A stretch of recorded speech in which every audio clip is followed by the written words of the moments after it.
하신 줄 알고 우리 함께 합독하겠습니다. 시작. 네가 이것으로 형제를 깨우치면 그리스도 예수의 좋은 일꾼이 되어 믿음의 말씀과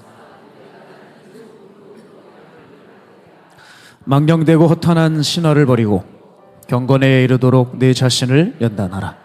육체의 연단은 약간의 유익이 있으나 경건은 범사에 유익하니 금생과 내생에 약속이 있느니라. 아멘. 제가 몇 달 전에 기사를 봤는데 뉴욕타임즈 칼럼니스트 어떤 분이 우리 한국의 출산율의 심각성에 대해서 글을 써놓으셨더라고요. 한국이 출산율이 0.7명이랍니다. 그러니까 또 0.1명이 얼마 지나서 줄은 수치인데 사람들이 한 가정에서 한 명도 안 난다는 거죠. 이 점을 우려하면서 이분이 뭐라고 쓰셨냐면 제가 그거를 읽으면서 참 기가 막혔어요. 한국은 흑사병이 창궐해서 인구가 급감했던 14세기 중세 유럽 시기보다 더 빠른 속도로 인구가 감소하고 있다. 이렇게 썼어요. 흑사병 걸려가지고 어려움을 겪었던 인구가 감소가 일어났던 그 세계적인 사건, 그때의 인구 감소보다 한국이 지금 더 빠른 속도로 인구 감소가 되고 있다는 거예요. 그리고 이 사람이 또 다른 칼럼 하나를 썼는데 그 제목이 한국은 소멸하는가 이렇게 써놨어요. 한국은 소멸하는가. 그리고 한국은 인구 감소의 문제에 있어서 기분 나쁜 얘기를 했어요. 영구대상국이다. 왜 애를 안 낳는지 모르겠다는 거죠. 영구대상국이다. 여러분, 우리 한국이 왜 이 지경까지 가게 되었을까요? 생각해 보셨습니까? 요즘 젊은 사람들이 뭐 생활이 바쁘고 또 경제 활동하는 게 어렵다고는 하지만 고생하기 싫고 또 애 낳으면 고생할 것 같고 편한 게 좋으니까 낳지 말자. 이렇게 한 사람 두 사람 생각하다가 나 하나쯤이야 뭐 바로 이렇게 생각하는 이것이 지금 우리나라 전체 심각한 사회 문제가 되고 이렇게 지금 인구 감소의 위기에 빠지게 되었다는 것입니다. 여러분, 이게 나 하나쯤이야가 얼마나 무서운지를 보여주는 전형적인 사례인데 우리가 이것뿐만 아니라 지금 교회에서도 아주 심각한 문제가 하나 있습니다. 그게 뭐냐면 중생률이 하락하고 있는 겁니다. 중생률. 즉 중생이 뭐예요? 거듭나는 거죠. 다시 태어나는 거죠. 성도들이 거듭나는 비율이 현격하게 줄고 있다는 거죠. 즉 교회 안에서 거듭나는 사람, 예수님 안에서 새롭게 태어나는 사람이 너무 줄었다. 가뭄에 콩나듯 하고 있다는 거죠. 그래서 이 상태로 가게 되면 결국 교회는 어떻게 될까? 여러분, 박물관 교회가 된다는 거예요. 박물관 교회. 여러분, 박물관의 시간 개념을 아시죠? 네, 박물관의 시간은 다 과거죠. 박물관에서 미래를 얘기하는 거 봤습니까? 이와 같이 교회 내에서 하나님의 사람들이 도무지 나오지 않는 거예요. 그래서 교회에는 그저 한 세대 쓰셨던 사람들의 이야기, 그리고 그 사람들의 사진이나 액자나 걸어놓고 그가 봤던 어떤 성경을 전시해 놓은 그런 박물관으로 전락할 수 있다는 우려가 나오는 거예요. 자, 그렇다면 구체적으로 어떤 부분에 문제가 생겨서 교회 내에 이와 같이 중생률이 하락하는 것일까요? 사람 안에 기본적으로 가지고 있어야 할 것이 있습니다. 그게 뭐냐면 하나님의 형상입니다. 여러분 예수님 믿으셨죠? 그럼 여러분 안에 하나님의 형상이 있어야 돼요. 이게 발견이 돼야 돼요. 그리고 그 하나님의 형상을 닮아가는 작업이 있어야 됩니다. 그런데 성도들이 이 부분에 대해서 흥미를 완전히 상실한 거예요. 제가 여러분께 여쭤볼게요. 우리가 지금 신앙생활을 하고 있지만 내가 하나님의 거룩한 형상을 얼마나 닮아가고 있는지 확인하십니까? 내가 예수님을 닮아가고 있는 그 노력을 하루하루 다이어리에 기록하고 일지를 쓰고 계세요? 우린 지금 이런 건 다 등한시하고 있는 거예요. 자, 예수님을 닮아가는 것을 여러분의 인생의 기도 제목으로 여기고 기도하고 금식하십니까? 없어요, 이게. 이 노력 자체가 무서우리만치 교회 내에서 점점 사라져가고 있어요. 그러니 당연히 교회 안에 예수님의 사람이 안 나오는 거예요. 여러분, 예수님이 강조하셨던 것이 우리 안에 지금 나타나고 있습니까? 그 예수님의 그 성품을 닮으려고 애를 씁니까? 내가 사건과 사고를 만날 때 그 예수님이 하셨던 방식대로 살며 그 예수님을 닮아가려고 하는 노력이 우리 안에 있냐는 거죠. 우리가 이 노력이 없어요. 이 노력이 없고 지금 대체 활동들이 있어요. 대체 활동. 그중에 뭐냐면 이렇게 집회 참여하는 거, 그냥 봉사하는 거, 내가 잘하는 부분 파트에 가서 일하는 거, 어디 부서 가서 섬기는 거, 이거는 하는데 실제적으로 하나님의 형상을 살리고 예수님을 닮으려고 하는 노력은 없는 거죠. 그러니 교회 내 중생률이 당연히 하락하는 거예요. 자, 사람에게는 생체 시계가 있어요. 생체 시계. 가령 배꼽 시계 같은 거죠. 우리는 기가 막혀요. 누가 알려주지 않아도 본능적으로 이 생체 시계가 돌아가서 배고플 때를 알아차리죠. 딱 때가 되면 이상하게 배고파요. 시계 보면 정확하지 않습니까? 사람이 일어나는 것도 마찬가지예요. 뭐 피곤하고 뭐하건 간에 늘 일어나는 시간에 어쨌든 피곤해 눈이 떠지죠. 참 신기해요. 이 생체 시계라는 게. 이와 같이 식욕을 채우려고 하는 행동도 있고, 내가 정해놓은 그 삶의 루틴 따라 행동하게 되는 그런 생체 시계가 있듯이 우리 안에도 중요한 시계가 있어요. 그게 영체 시계예요. 즉 하나님의 것이 내 안에 없어지면 비상이 걸리고, 또 거룩한 식욕을 채우고자 하는 영적 본능이 우리 안에 본능적으로 자리 잡고 있는 거예요. 그게 우리 안에 있어야 돼요. 그래서 주일이 되면 교회 가야지. 이건 뭐 당연한 얘기고, 하루를 살다가도 집회가 있으면 집회 올라가야지. 기쁠 때는 찬송하게 되고, 카바레 가진 않잖아요. 슬플 때는 기도하게 되고, 미움과 다툼, 시기, 질투, 분노가 올라올 때 되면 어때요? 사랑과 용서로 바꾸려고 하고, 죄악이 보이는 것 같으면 피하려고 하고, 거룩한 일 앞에서는 하나님과 함께 누리려고 하고, 어떤 이런 영체 시계, 하나님의 형상, 영적 본능이 우리 안에 있어야 된다는 거죠. 그죠? 근데 이게 사라져가고 있다고요. 이게 사라져가고 있는 거예요. 교회 안에서 서로들 질투하죠.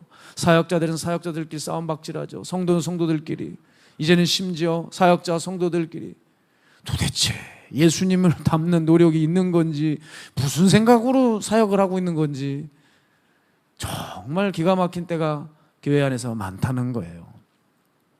제가 이런 부분들을 느낄 때마다 너무 안타깝고, 더욱 안타까운 것은 여러분 그거 아세요? 세상 사람들이 교회 다니는 사람들보다 더 착하고 더 선해요. 전 요즘 생각이 많이 바뀌었어요. 그래도 교인들이 낫겠지? 아닌 경우가 있더라고요. 고개를 너무 흔들지만 가만히 있어. 여기 청년이 여기 있어가지고 수련회 안 가고 여기 있네. 하여간 정말 이런 경우가 있어요. 여러분 원래 예수님을 영접하면서 우리는 하나님의 형상이 우리 모두에게 분명히 있거든요. 근데 이상하게 시간이 지나면서 무슨 일이 생긴 거예요. 무슨 일이 생긴 거예요. 자, 지금 태어난 아이가 있어요. 근데 이 태어난 아이가 좋은 성품으로 타고났어도 이 아이가 좋은 훌륭한 성인이 된다는 건 보장을 못해요. 왜 그렇죠? 부모의 좋은 교육이 있어야 되고, 이 아이가 잘 자랄 수 있는 환경이 갖추어져야 훌륭한 성인으로 장성할 수 있죠. 그런데 잘못된 교육과 환경에 의하면 이 아이의 인생은 언제든지 틀어지고 마는 겁니다. 이와 같이 우리에게도 거룩한 형상이 주어졌는데 도대체 뭐가 뭔지 모르겠지만 어느 날 그 무엇에 의해서 우리 하나님의 형상이 그만 틀어지고 만 거예요. 그래서 사람들 눈에 교회 다니는 사람들 보면 왠지 싫고, 교회에 하면 눈살 찌푸리고. 제가 여러분 요즘에 되게 놀란 게 뭐냐면, 세상에서 특히 요즘 미디어의 각 영역에서 교회 다니는 사람, 종교인들, 특별히 기독교인들 얼마나 비웃고 조롱하는지 몰라요. 얼마나 무시하는지 몰라요. 그런데 제가 더 어이가 없는 게 뭐냐면, 그렇게 세상이 우리를 향해 비아냥거리는데 거기에 대해서 댓글을 단 기독교인이 한 명도 없다는 거예요. 뭔가 항의를 해야 되고 저항을 해야 되는데 그런 게 없어요. 여러분 이게 뭔지 아십니까? 지금 믿는 사람들조차도 그런 비판에 익숙해져 버린 거예요. 지금 강 건너 불 보듯 하고 있는 겁니다. 자기 살기 바빠서. 세상에 저항하는 하나님의 형상을 닮은 사람들이 지금 그만큼 없어지고 있다는 거예요. 그러니 교회의 영적 역량은 바닥이 되어버린 거죠. 게다가 두려운 게 있어요. 기독교인은 계속 인구수가 줄고 있죠. 기독교인이 타종교로 개정하는 것은 물론이고 동시에 무슬림이 점차 또 늘어나고 있어요. 그래서 사회적으로 봤을 때 기독교가 점점점 위기에 몰리고 코너로 몰리고 있어요. 저는 이따금씩 길을 걷다가 이 머리에 두건 쓰고 다니는 사람만 봐도 두려워요. 아니 왜 저들이 자꾸 이렇게 늘어나지? 여기 왜 여기 와 있지? 비행기 타고 니네 고향으로 가라! 이러고 싶은 마음이 들어요. 예수님 안 믿을 거면 빨리 가버려라. 마음이 막 급해져요. 그래서 빨리 사람들을 전도해야 되겠다는 마음이 들어서 우리 교회에 전도학교를 열고 전도대를 양성해서 우리 교회는 늘 매일같이 전도대들이 거리에 나가 복음을 전합니다. 정말 거리마다 곳곳마다 복음을 전하고 전도하면서 승부수를 던지고 있어요. 왜 이런 전도대를 만들게 되었냐면 예전에 여기 가자동 있어요. 옆에 아시죠? 거기 신천지가 아주 장악하고 사람들을 싹쓸이해 간다는 거예요. 그런데 그게 얼마나 종으로서 자존심이 상하는지. 가자동이면 솔직히 거기 우리나발이 아닙니까? 마가에다라빵 지역이 아니에요 거기가. 예? 이 기분이 상하더라고요. 우리가 나가서 전도해야 되겠다. 그래서 전도대 양성해서 전도대를 보냈는데 우리가 전도하잖아요. 그럼 이단들이 바로 옆에다 부스를 차려놓고 방해를 해요. 바로 옆에 보란 듯이. 그러나 전도대가 끊임없이 전도하면서 그 지역에 하나님의 사람들이 포진이 되니까 거리가 바뀌더라고요. 그들이 물러가고. 저는 우리 교회 전도대들에게 얼마나, 우리 귀한 성도님들에게 얼마나 감사한지 모릅니다. 제가 한 분 한 분 이름을 놓고 기도하고 있어요. 왜냐하면 여러분 이분들은 적어도 우리 교회를 박물관으로는 만들게 하지 않기 때문입니다. 이제 앞으로 20, 30년 지나면 교회마다 무서운 일이 일어날 텐데 이분들 덕택에 우리 교회는 살아있는 교회로 잘 지켜나갈 것 같은 거예요. 저도 목사님 가만히 있겠습니까? 만나는 사람마다 복음을 전하지 않겠어요? 그런데 택시나 대중교통을 이용할 때 제가 꼭 기사나 승객들에게 복음을 전하는데 확실히 제가 전하면서 느낀 게 뭐냐면 예전보다 반응이 많이 악화됐어요. 택시를 타잖아요? 기사님에게 복음을 전하죠? 그러면 예전에는 대꾸라도 했어요. 대꾸. 안 믿어도 대꾸를 한다고요. 백밀러로 한번 힐끔 쳐다보고 아무 말도 안 해요. 제가 지겠습니까? 기사님, 기사님? 계속 부르면서 말을 이어가죠. 하지만 택시에서 하차하고 난 뒤에 그 절망감이 엄습해봐요. 세상이 너무 많이 바뀌었다. 아니 불과 몇 년 사이에 너무 바뀌었다. 점점 교회와 세상이 단절되어 가고 있다는 느낌을 너무 받는 거예요. 그러나 포기할 수는 없고요. 왜냐? 그냥 이 상태로 20, 30년 지나보내면 교회는 어떤 장소로 되냐? 먼 훗날에는 엄마가 자기 아이랑 같이 와서 이것저것 보여주다가 관람하고 가버리는 박물관 교회가 되니까 우리가 이거는 막아야 되지 않겠냐는 거예요. 사랑하는 성도 여러분, 그렇기 때문에 이제는 실제적인 믿음의 행동들을 좀 삶에서 보여주셔야 돼요. 신앙의 표현도 좀 과감 없이 해주시고 예수 믿는다는 표현도 확실하게 하세요. 나중에 내가 부끄러우면 어떡하지? 이러지 마시고 하세요. 그냥 하시고 화를 당하세요. 화가 당하기 힘들면 그게 어려울 것 같으면 그거 생각해서라도 행동거지 똑바로 하면서 우리가 신앙인이라는 것을 좀 종교적인 제스처가 아니라 실질적인 믿음의 행동들을 보여주자는 거죠. 안 그러면 우리 정말 다 굳어져 버려요. 제가 설교 사역하면서도 회의를 느끼는 게 뭐냐면 이렇게 전해도 분명히 안 할 텐데 이게 무슨 집회 한 과정 중에 설교라는 그 어떤 순서를 보고 가는 건데 이러고 가버리면 어떻게 되나. 요즘 사역을 하면서 계속 회의감이 밀려와요. 그래서 주님과 함께 좀 계속 이런 부분들을 기도하면서 제가 고민하고 있습니다. 여러분 우리가 살아서 활력 있는 신앙이 돼야 돼요. 예배만 보고 굉장히 수동적인 신앙이 되어가서는 안 됩니다. 점점 교회들마다 얼어붙어가고 있는데 우리 마가에다라빵 교회 공동체 이 집회는 좀 활력 있고 살아 있어야 된다 생각해요. 그래서 살아서 활력 있는 신앙으로 나아가야 되는데 그러면 어떻게 해야 될까? 먼저 제 경험상 말씀드리면 제가 운동을 많이 시도를 했어요. 저는 그래도 한번 시도를 하면 끝까지 하는 타입인데 시도를 하는데 중간에 이렇게 관두는 일이 자꾸 발생을 했어요. 왜 그러냐면 의욕이 넘치는 거예요. 그러니까 운동을 열심히 하긴 하는데 꼭 부상을 입어요, 제가. 그러니까 운동을 하다가 부상을 입으니까 운동을 못하게 되고 쉬게 되고 다시 예전 루틴으로 돌아가서 또 다시 이렇게 몸이 퍼지기 시작하는 거죠. 그래서 왜 이렇게 부상을 입을까 했더니 기초 체력이 받쳐주지를 못한 상태에서 너무 이제 마음이 앞서서 운동하다 보니까 번번이 부상을 입는 거예요. 그래서 몸이 나을 때까지 기다려야 했고, 낫고 난 후에는 어떻게 됐냐면 그래서 차근차근 운동을 했어요. 무리하지 않게 기초 체력부터 쌓아가고 있어요. 저는 요즘에 매일같이 송파구에 있는 롯데 월드타워 123층을 올라갑니다. 매일. 거기가 123층이더라고요. 제가 맨날 송파 가가지고 거기 계단으로 올라가는 게 아니고 제 집이 아파트가 있는데 123층을 매일 걸어 다녀요. 땀이 온몸에 젖어요. 처음에 근데 또 과하게 했다가 무릎이 퉁퉁 붓기 시작하더라고요. 그래서 저는 이것을 다스리면서 매일같이 롯데월드타워를 제 집에서 올라갑니다. 근데 차근차근 체력이 받쳐주니까 근력이 생기고 체력이 좋아지고 설교하고 나서도 늘 퍼졌는데 퍼지질 않아요. 그래서 오늘 제가 설교를 딱 3시간만 하려고 마음을 먹고 왔다가 몇 분이 힘들어하는 것 같아서 오늘 딱 45분만 하려고 합니다. 아멘이 엄청 커지고 있어요. 여러분, 제가 그때 알게 된 것이 뭐냐면 기초를 확실히 다져놓지 않으면 영향을 끼치기 어렵다는 거예요. 그래서 우리가 보다 더 활력 있는, 활동력 있는 신앙을 가져야 되는데 그 무엇보다도 먼저 해야 될 것이 뭐냐, 기초를 다져야 돼요. 근데 사람들이 살아있는 신앙을 가지려면 뭔가 크고 특별한 뭔가를 해야 될 것 같잖아요. 그렇지 않아요. 제가 작년에 경남 거제 바닷가에서 있었던 일을 보고 진짜 깜짝 놀랐어요. 그 거제 바닷가에서 4층 펜션이 있었는데요. 자고 일어나는데 그 펜션이 흔적도 없이 사라졌어요. 무서운 일이죠.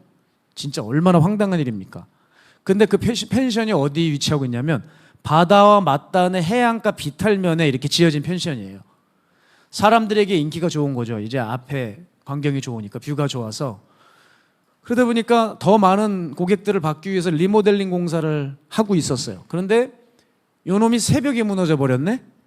그래서 바닷물이 파도에 의해 가지고 자고 일어났더니 다 없어져 버린 거예요, 건물이. 건물 잔해 몇 가지 하고 그 원래 지형인 흙 비탈면만 남아있는 거예요. 다행스러웠던 것은 그게 새벽에 일어난 일이라 인부들이 다 귀가한 상황이었기 때문에 인명피해는 없었습니다. 그런데 정말 황당한 일이 벌어진 거죠. 자고 일어났는데 4층 펜션이 없어졌어요. 조사를 했습니다. 붕괴 원인이 뭐냐면 기초공사가 너무 부실했다는 거예요. 아니, 제정신입니까? 흙 비탈면에 집을 지으면서 기초공사를 안 하면 그럼 뭐 그냥 자폭하겠다는 거 아닙니까? 도대체 리모델링 하려고 수억 들였는데 그 꾸며놓은 게 그냥 바닷물에 다 쓸려 나갔어요, 장식물이. 웃어야 될까요, 이게? 코미디 중에 이런 코미디가 어디 있어요? 여러분, 기초는 더 말할 나위 없이 중요해요. 그런데 제가 현장에서 느낀 바는 사람들이 기초를 원하는 게 아니라 기술을 원해요. 왜냐하면 기술을 가지고 있으면 그럴싸해 보여요. 실력이 있어 보입니다. 겉모양이 괜찮아 보이죠? 그러나 겉모양은 가면이기 때문에 어느 날 다 벗겨집니다. 진짜 실력은 기초에 있어요. 기초가 없으면 결국 허물어지거든요. 기술 가지고는 버텨낼 수가 없어요. 그런 의미에서 제가 교회에서 벌어지는 일들 보면 우려를 표하는 게 사람들은 아직도 능력과 이사가 나타나는 그런 사역자들에게 열광하시는 경향이 있더라고요.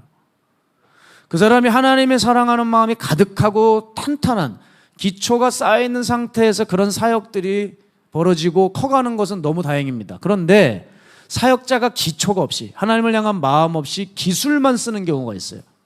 그러면 자기 이름을 알리고 자기 자신을 섬기고 자기 왕국을 만들어요. 100%입니다. 기초 없는 상태에서 기술을 쓰고 있으면 그건 의미가 없어요. 사탄도 그 기술을 아주 잘 취해서 사용을 합니다. 그래서 그 사역자를요, 얼마나 교만하게 만들어 놓는지, 얼마나 더 갖게 하는지, 얼마나 더 인정받게 하려고 하는지 몰라요. 그래서 결국엔 그 사역자를 무너뜨리더라고요. 그럼에도 불구하고 성도들은 그냥 무언가 나타나고 일어나면 또 그걸 좋아하세요. 이게 다 뭐가 문제인 줄 아십니까? 사역자나 성도들이나 다 기초가 부실한 거예요. 사람은 끼리끼리 모이는 거거든요.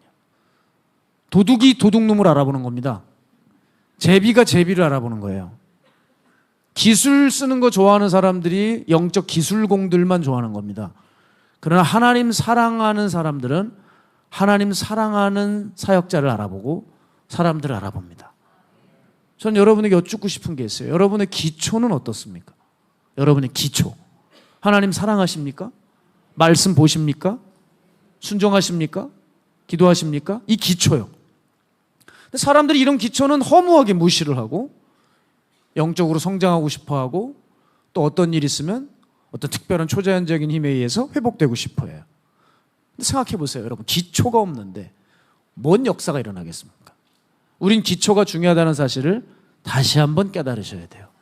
제가 말씀드린 운동도 공부도 어학 공부도 신앙도 다 똑같더라고요. 기초가 탄탄하지 않으면 결국 허물어져요. 저는 제 신앙을 회복시키는 것이 크고 어떤 대단한 것에 있지 않았습니다. 생각보다 여러분 다 하실 수 있는 단순한 것들에 있었어요. 저도 목사지만 어느 날 영적으로 피폐해져 가요. 마음에 부정적인 것이 막 파도치듯 막 잠잠해지질 않아요. 여러분 그때 뭐 했는 줄 아세요? 사람 찾아가지 않습니다. 어쩐 열광적인 집회 가지 않아요. 뭐 했는지 아세요? 그저 제가 있는 곳에서 성경 틀어놨어요. 계속 듣고 아멘 아멘 하면서 기도했어요. 하나님 이 말씀이 내 심령으로 들어가게 해주시옵소서. 계속 그거를 듣고 처음엔 안 들리죠. 그 잡념의 번민에 사로잡혀 있어요. 그러나 계속 듣고 기도하면서 했을 때 말씀이 이 저의 이 어떤 고통과 이 상처의 견고한 진을 허물고 심령에 이제 말씀이 들어가기 시작하더라고요. 저 그때 놀라운 걸 경험했어요. 그렇게 파도처럼 뛰놀던 제 마음이 하나님의 말씀의 권위 아래 딱 순복하는 경험을 했어요. 여러분도 꼭 해보시길 바라요. 제가 그때 깨달은 게 신앙생활 이렇게 하는 거구나. 신앙생활 이렇게 하는 거야. 결국 기초가 답이야. 해답은 내 바로 주변에 있었어. 자, 그걸 깊이 깨닫고 여러분에게 도전하는 거예요. 자, 여러분, 우리가 신앙이 성장하는데 그렇게 많은 시간이 필요할 거라고 생각하십니까? 생각해 보면 그렇지도 않아요. 그렇지도 않더라고요. 내 마음 안에 어떤 경건의 훈련에 무언가가 올라오거든 그냥 그 자리에서 하세요. 그게 중요해져. 그게. 기도의 마음이 올라옵니까? 마음 먹고 미루고 하지 마세요. 혹시 이 중에 완벽주의 성향을 가진 사람들이 있을 수 있어요. 완벽주의 성향이 뭐냐면 까다로운 조건을 가지고 있는 거예요. 내가 좀 기도를 하려고 하면 일단 주변에 사람이 없어야 되고 어떤 내 은밀한 기도의 방이 있어야 되고 적어도 기도 1시간 이상 할 수 있는 주변에 방해를 받지 않은 환경이 돼야지 그제야 기도를 할 수 있는 사람이 있어요. 이게 완벽주의 성향입니다. 여러분 그 까다로운 조건을 다 없애버리셔야 돼요. 이것저것 조건이 되어 있지 않아서 기도를 시작을 못 하시는 거예요. 여러분 기도 그렇게 하는 거 아닙니다. 기도는 언제 어디서든 그냥 바로 할 수 있어요. 저는 기도하는데 3초가 걸린다고 생각해요. 여러분 딱 3초만 있으면 돼. 기도하는데 아시겠죠? 나 기도가 필요해. 기도해야 되겠네. 무릎 꿇어요. 딱 3초면 끝나요. 어디서든 앉건 서건 뭐 횡단보도에서 길을 건너다 기도해야 되겠다. 무릎 꿇으면 안 되죠. 그런 건 안 되는데 걸어가면서 기도해야 되겠다. 그럼 바로 입을 열어서 기도할 수 있어요. 자, 코로나 때 굉장히 이득을 본 사람입니다. 뭐 때문인지 아세요? 마스크 때문입니다. 이 안에서 방언을 하건 뭘 하건 전혀 알아차리지 못해. 혼자 그냥 얼마나 혀가 정신없이 돌아가면서 그냥 주님과 교제를 하고 신이 나는지 몰라요. 눈물이 나도 너무 좋아요. 그냥 닦으면 돼요. 바로 딱. 너무 좋더라고. 아주 그냥. 코로나가 준 유익은 그겁니다. 마스크가 있어서 입이 안 보여요. 얼굴이 안 보여요. 그렇게 기도하는 거예요. 어제 저도 일과 마치고 나서 기도를 해야 되겠어요. 기도하려고 할 때 생각이 들죠. 이렇게 저렇게 하고 애들이 자나 안 자나 보고서 집중해야 되겠다. 이러면 땡이에요.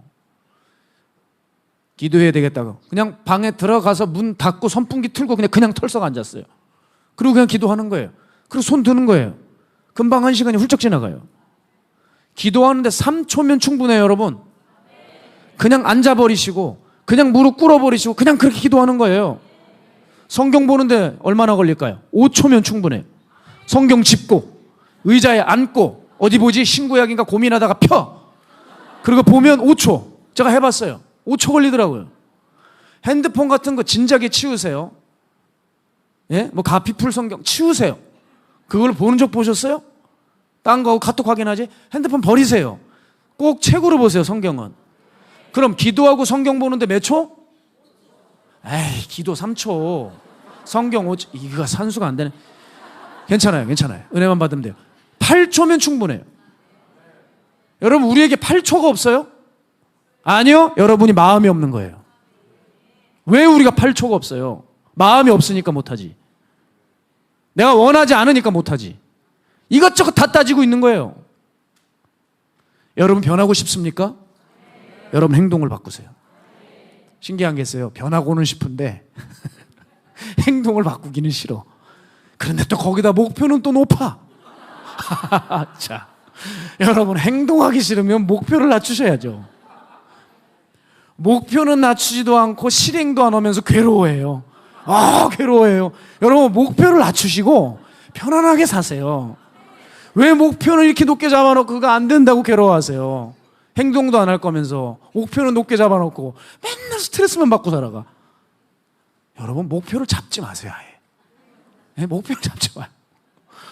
그러면 행복하게 살 수 있어요. 실행도 안 할 거면 아예 목표 잡지 마세요.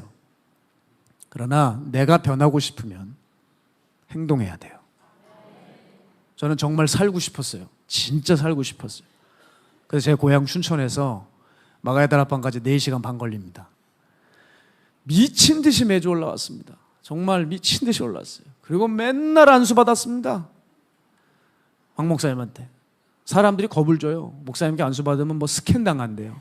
그때 그 소리 정말 많이 들었습니다. 상관없었습니다. 아니 뭐 죄인에게 죄가 있는 게 당연한 거지 뭐 그게 무서워서 안수를 못 받아?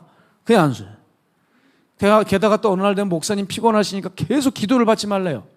하여간 목사님께 안수 못 받게 하는 그 사람이 있었어요.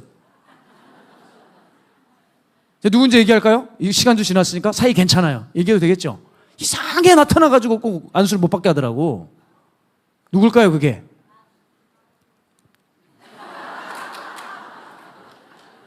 화면 잘 돌려보세요. 얘기 안 해요. 아니 내가 살아야 되겠는데 목사님 피곤한 게 어딨어? 그 당시엔 그랬어요. 지금은 안 해요. 잘 안 하는데 그 당시엔 내가 살고 싶어서 그랬어요. 그래도 박 목사님 말씀이 걸작이야.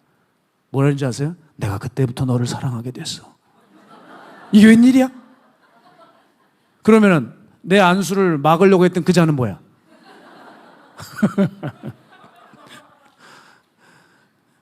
여러분 제가 살아야 되겠는데 어떻게 해요?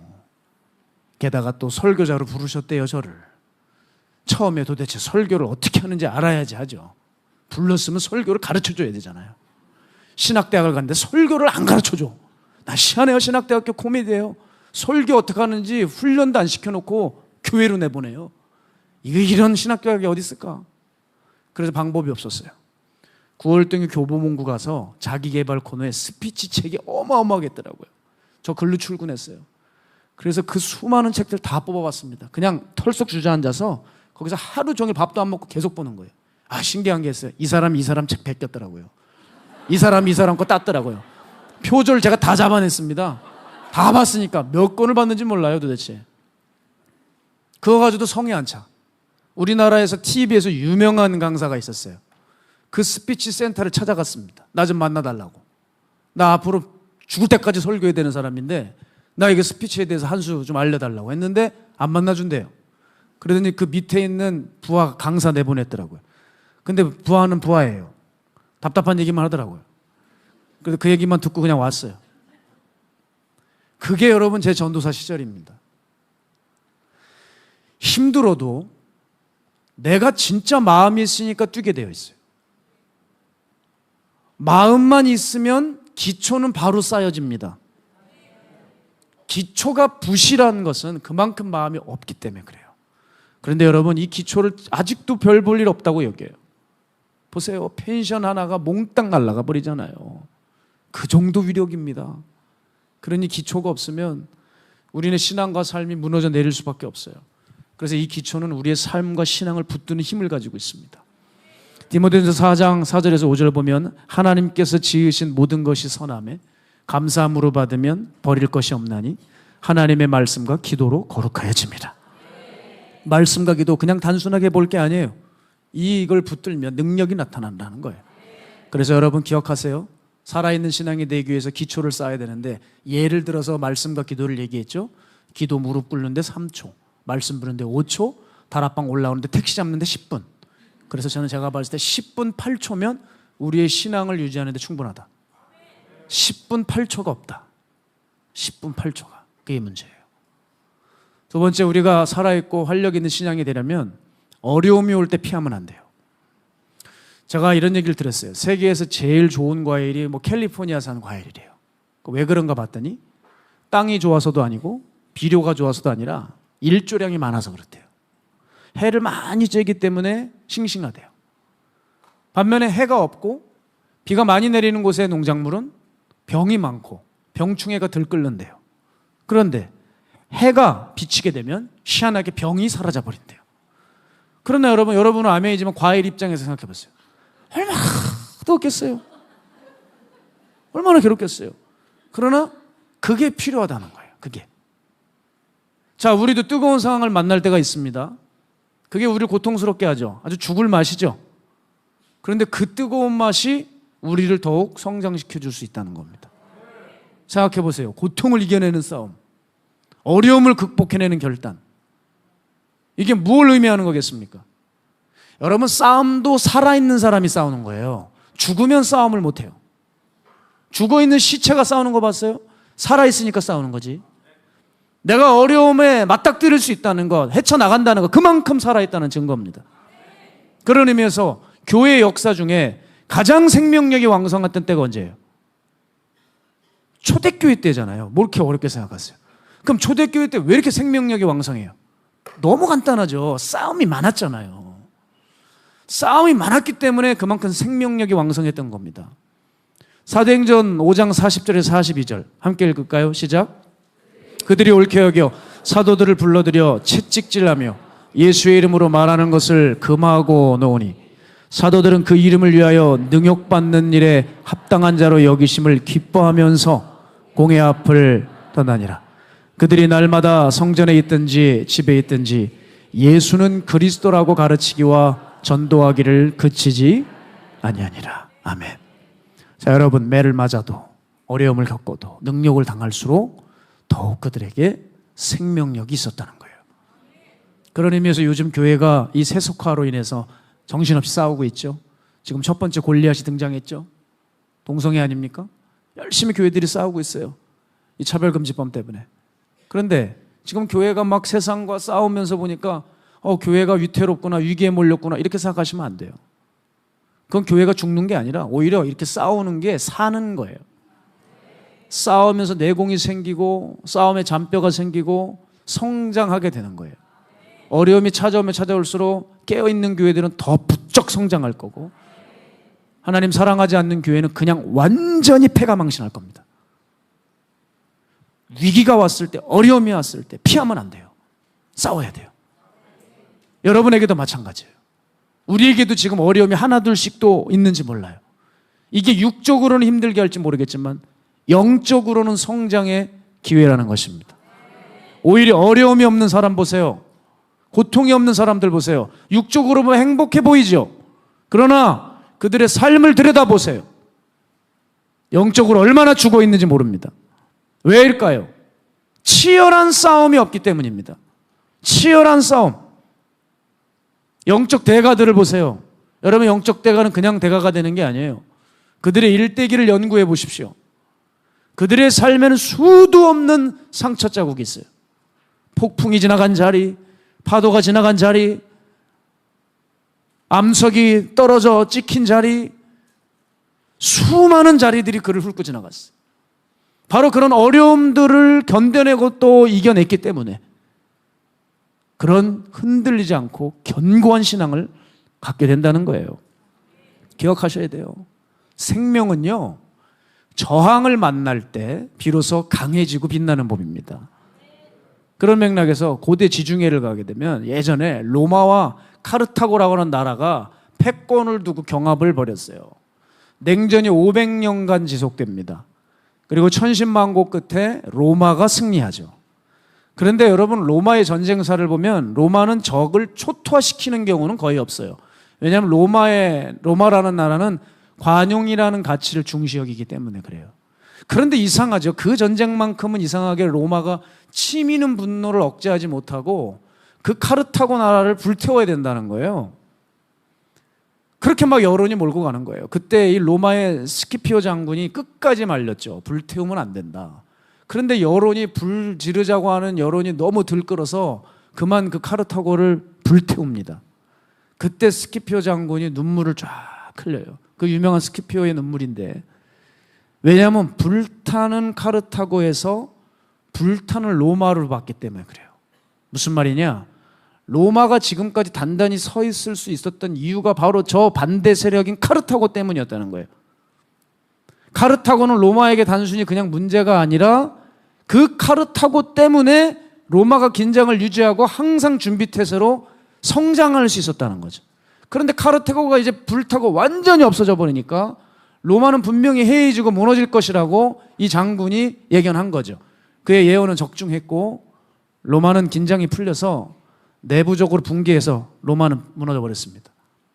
무슨 교훈을 이 역사적으로 주고 있죠? 이것이 저항이 없으면 생명이 없어지는 거예요. 저항은 그렇게 나쁜 게 아니에요, 여러분. 여러분을 성장시키는 거예요. 여러분은 자꾸 힘들고 어려우면 피하려고 하죠. 여러분이 가는 길에 저항 세력을 마주하면 어떻게 돼요? 힘들다 죽겠다고 해서 피하려고 그러죠. 여러분 마주하셔야 돼요. 마주해야 돼요. 거기서 오는 고통과 고난을 피하면 안 돼요. 두려워하면 안 돼요. 오히려 그것과 마주하면서 여러분의 영적 생명력은 강해지고 영의 날이 갈아지는 거예요. 영의 날이 갈아지는 거예요. 저는 이번 주 참 귀한 성도님을 만나 뵈었습니다. 이 자리에도 좀 계셔서 듣기 좀 힘드실 수도 있겠지만 미국에서 오신 한 성도님을 만나서 제가 대화를 나눴어요. 제가 참 도전을 많이 받았습니다.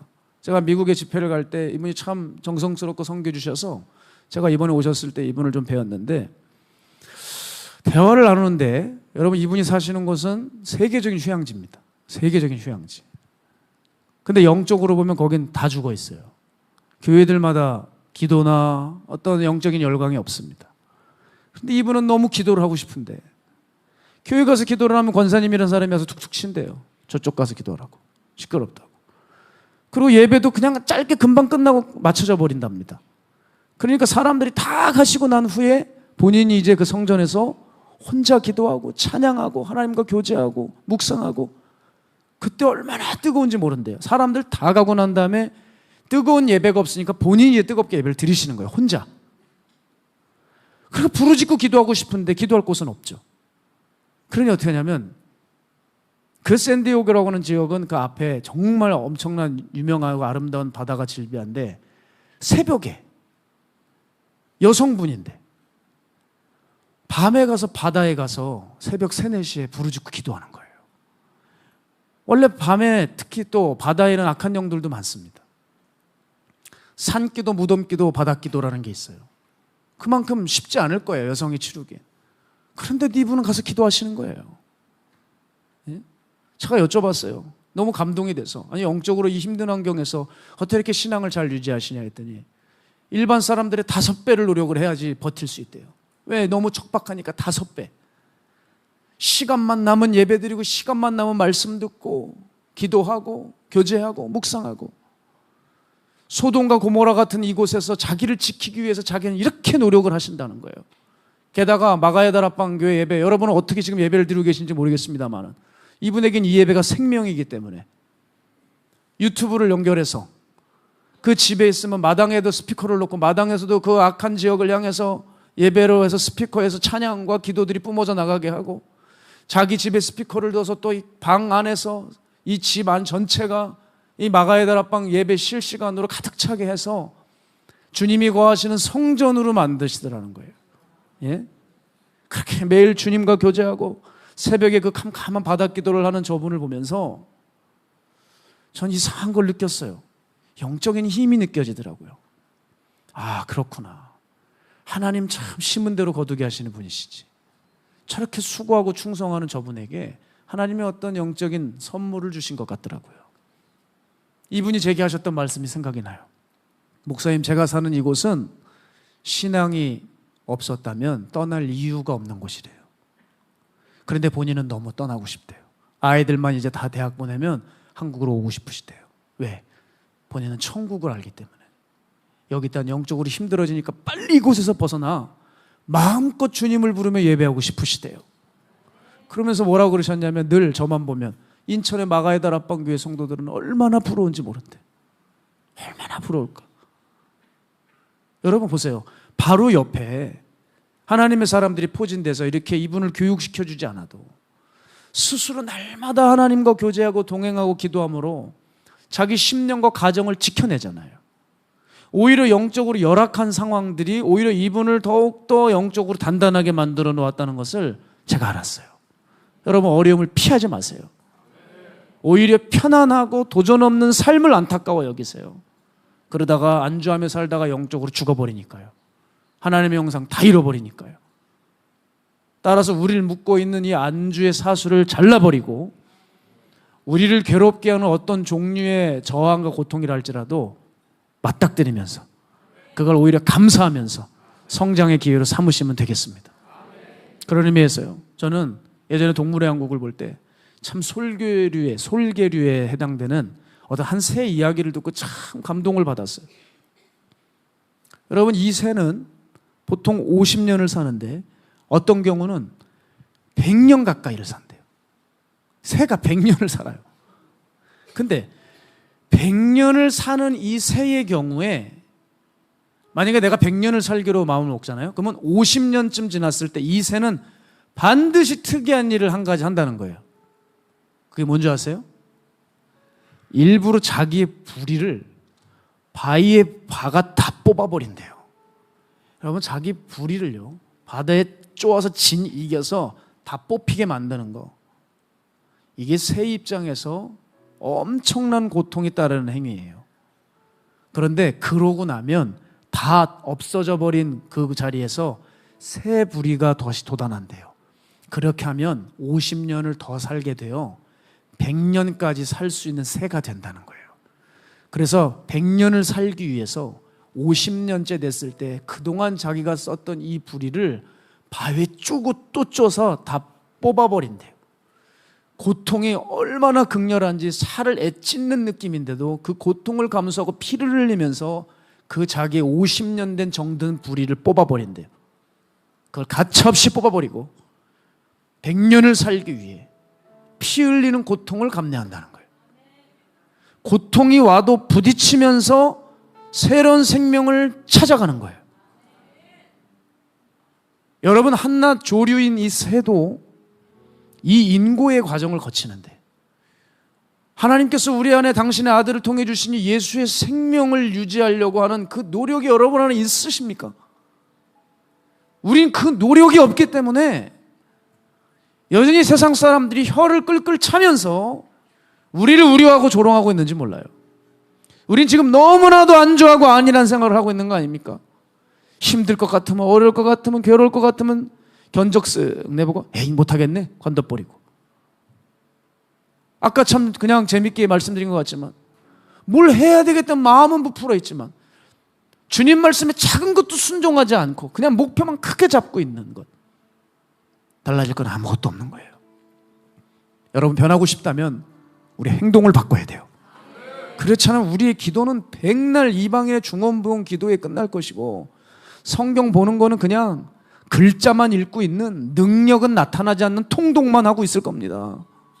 사랑하는 여러분, 우리가 실제 살아있고 활력 있는 신앙이 되기 위해서는 우리가 절대 놓치지 말아야 될 게 있어요.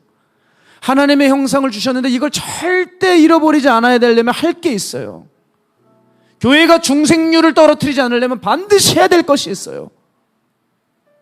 기초를 다시 세우는 거예요. 그리고 외부의 압력 앞에서 저항력을 갖는 거예요. 사랑하는 여러분, 이제 우리 이거 훈련해야 되지 않겠습니까? 잘 안 돼도 괜찮습니다. 하다가 지쳐도 괜찮고요. 열매가 생각보다 없어도 괜찮아요.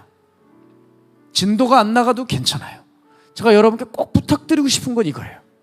시작하셨습니까? 하다가 관두지만 마십시오. 하다가 관두지만 마세요. 뭐가 되었건 꾸준히 해나가는 이 믿음의 저력이 없다면 우리는 항상 제자리, 퇴보 혹은 어떤 상황과 환경이 만나면 쓸려 내려가고 말 겁니다. 여러분, 눈에 확 띄지 않는 작은 것이라도 괜찮아요. 그 작은 것부터, 원래 그것부터 시작하는 거예요. 그렇게 다시 한번 도전해 보시지 않겠습니까? 우리 다시 시작해 보죠. 다시 결단해 보죠. 저는 오늘 설교를 준비하면서 지금 한 주 내내 생각했던 걸 여러분과 나눴어요. 이상하다. 교회들마다 굳어져 가고 있다. 중생이 점점 줄어들고 있다. 왜 교회 안에 영적인 열기가 점점 식어져 가고 있을까? 우리라도 지금 일어나서 결단하지 않으면 이제 정말 한국이 소망 없어지는 거 아닌가? 교만한 얘기가 아니라 우리 공동체가 하나님 기뻐하시는 이 신앙을 지키는 마지막 보루라고 하는 마음을 가지고 살아야 합니다. 여기 뚫리면 다 뚫린다. 여기 잡히면 다 먹힌다. 이 마음을 가지고 우리가 작은 것부터 다시 쌓아나가며 훈련해 나가지 않는다면, 그렇게 저항을 치르면서 헤쳐나가지 않는다면 우리 반드시 결국 그들에게 따라잡히고 잡혀먹지 않겠습니까? 하나님은 작은 마음이라도 다시 품는 이것을 너무나도 귀하게 여기십니다. 다시 기초를 쌓읍시다.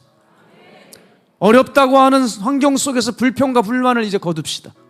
오히려 이것을 기회로, 훈련으로 삼고 상황을 돌파해버리는 믿음의 불씨가 여러분의 심령 가운데 떨어져서 오늘 그것이 활활 타오르고 우리가 기도할 때 하늘에서 동의가 일어나 성령의 불이 그 작은 불씨 가운데 확 임하여 오늘 활활 타오르는 산불 같은 역사가 일어날 줄로 믿습니다.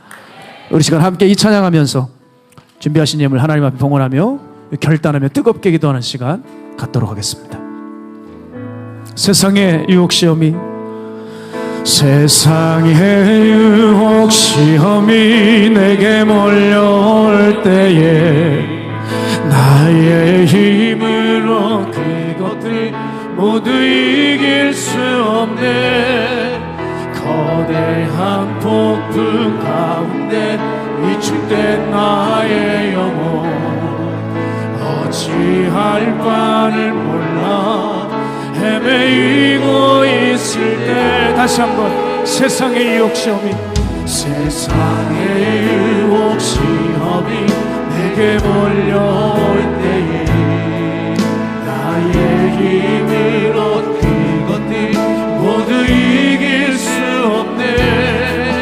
거대한 폭풍 가운데 위축된 나의 영혼, 어찌할 바를 몰라 헤매이고 있을 때 주를 찬양, 주를 찬양, 손을 들고 찬양. 전쟁은 나에게 속한 것 아니니 주를 찬양,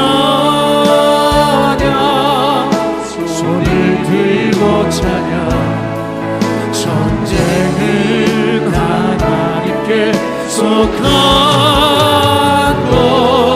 것이니 거짓과 속임수로, 거짓과 속임수로 가득 찬 세상에서 어디로 갈지 몰라 머뭇거리고 있네. 공중의 권세 잡은 자 지금도 우리들을 실패와 절망으로 넘어뜨리려 하네. 주위를 둘러보면, 주위를 둘러보면 아무도 없는 듯 믿음의 눈을 들면 보이는 분 계시네. 지금도 내 안에서 역사하고 계시네.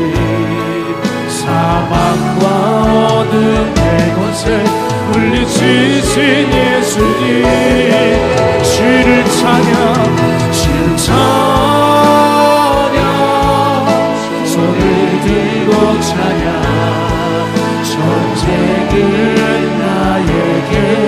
속한 것 아니니 주 찬양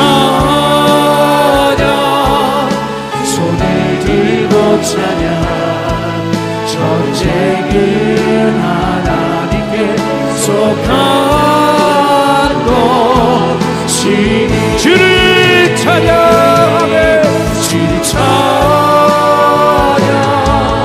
손을 들고 찬양 전쟁은 나에게 속한 것 아니니 주를 찬양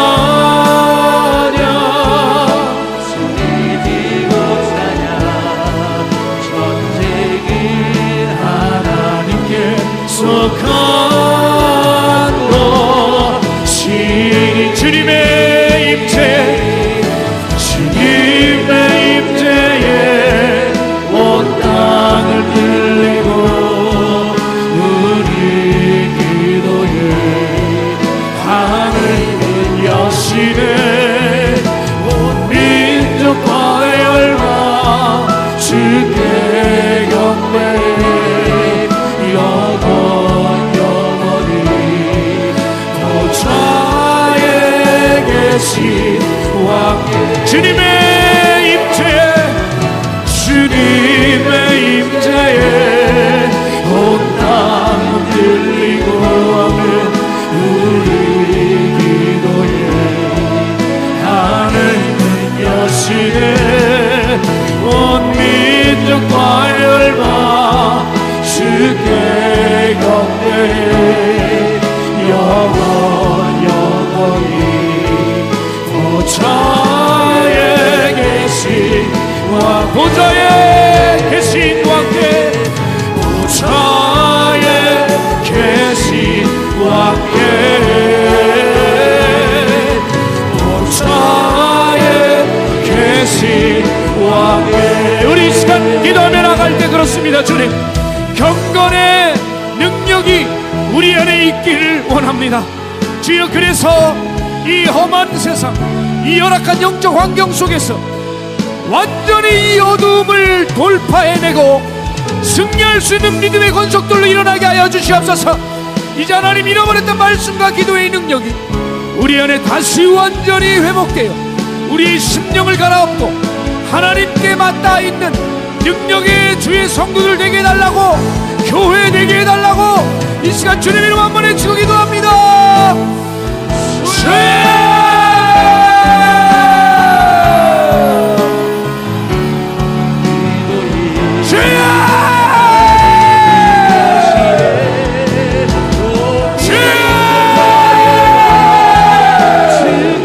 걸어가시는 아버지 하나님 걸어가시는 아버지 하나님 오늘 우리 안에 다시 한번 진정으로 실력이 있을 수 있도록 우리 안에 기초를 쌓기 원합니다. 할렐루야. 히빌루 위스킬런데 카오이르 비리스 히빌루 비린데 위스킬루 위카오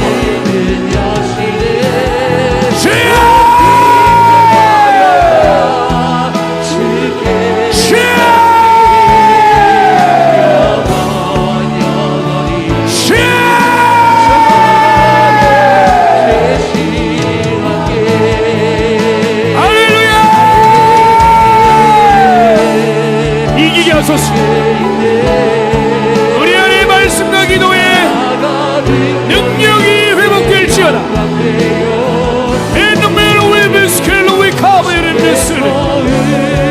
주 예수 그리스도의 보혈에 놀란 능력이 오늘 이곳에 덮어주십시오.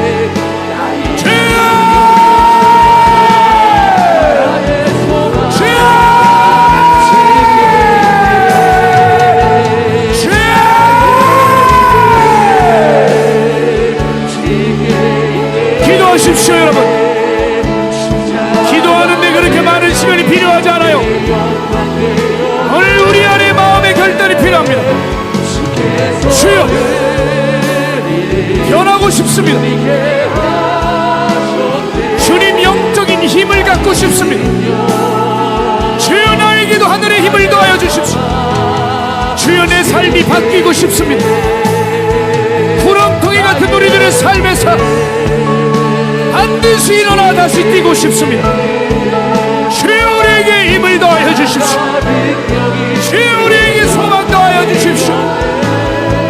주여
기도할 때 이 중에 내가 내 안에 역사하는 자 하나 더러운 세상의 것들을 내어쫓고 영적인 힘으로 충만해지고 싶은 사람은 가슴에 손을 대십시오.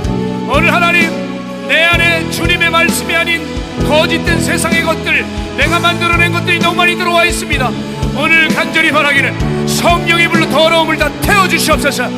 그래서 하나님의 말씀이 우리의 심령을 강타하여 그 말씀과 기도로 내 안에 영적인 힘이 나를 붙들고 내 삶을 이끌어가게 해달라고, 우리 시간 간절히 내게 힘을 달라고, 내게 능력을 달라고 주님 이름 세 번 외치고 기도합니다.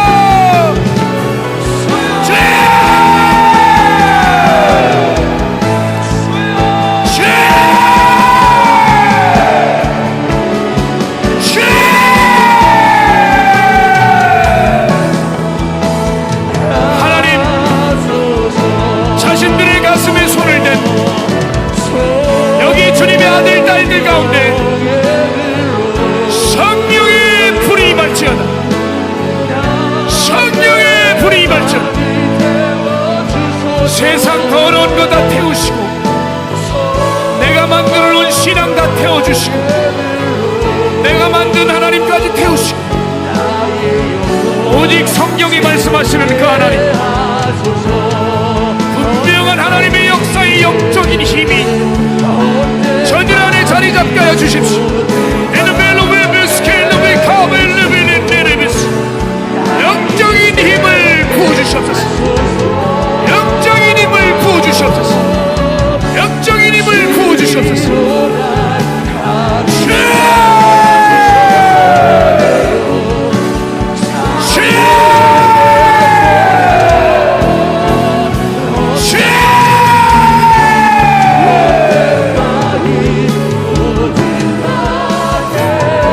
영적인 힘을 저들에게 주셔서 세상을 이기게 하시고 마귀의 영을 내쫓게 하시고 세상 권세들이 다 물러갈 수 있는 강력한 주님의 영권이, 주님의 영권이 저들의 심령 안에 임하게 하소서. 영권이 임할지어다. 이 땅의 권세를 잡는 영권이 임할지어다. 영권이 임할지어다. 영권이 임할지어다. 에멜로 위스케오에는 니카라비스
기도합시다.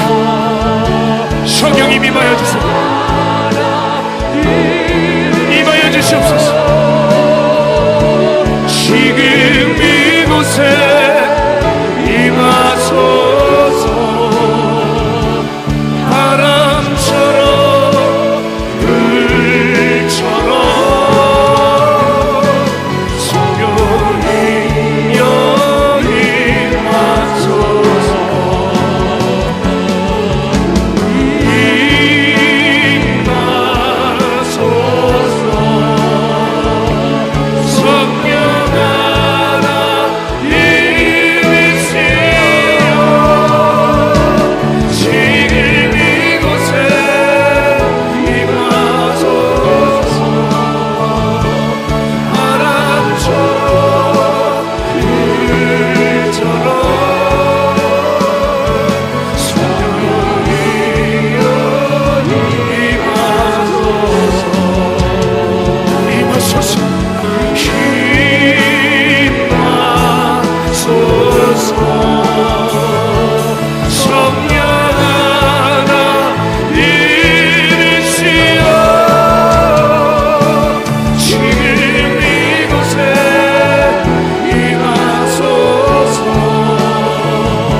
아픈 곳에 손을 대십시오. 오늘 주님께서 오늘 이 밤에 치유하실 텐데, 오늘 놀라운 성령의 능력 가운데 병이 낫는 역사가 일어날 것입니다. 오늘 고쳐주시옵소서. 오늘 만져주시옵소서. 오늘 살려주시옵소서. 이 시간 주님 세 번 외치고 기도합니다.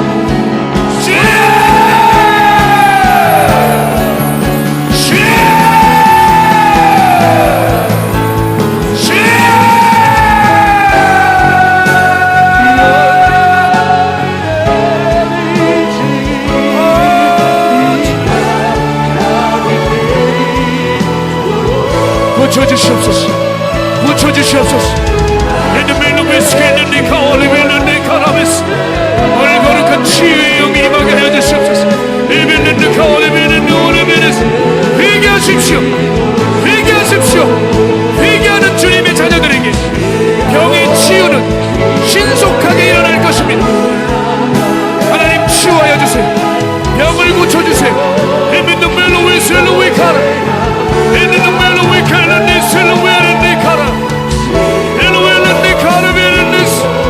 오늘 주님 병을 낫게 하시는, 병을 고치시는 하나님의 놀라운 영이 오늘 이걸 가운데 부어지게 하소서. 주여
다시 한번 부르며 우리 통성으로 기도합니다.